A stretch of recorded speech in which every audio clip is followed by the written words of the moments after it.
கோழி மிதித்து ஒரு குஞ்சு சாகுமா?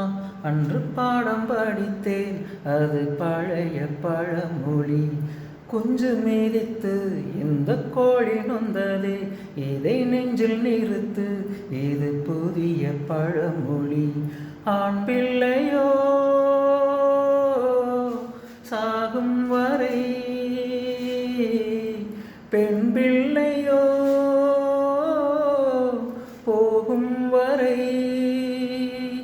வெளியிரண்டும் காயும் வரை, அழுது விட்டேன் ஆனவரை. ஒரு பெண் புறா கண்ணீரில் தள்ளாட, என் உள்ளம் திண்டாட, என்ன வாழ்க்கையோ சுமை தாங்கியே சுமையானதே.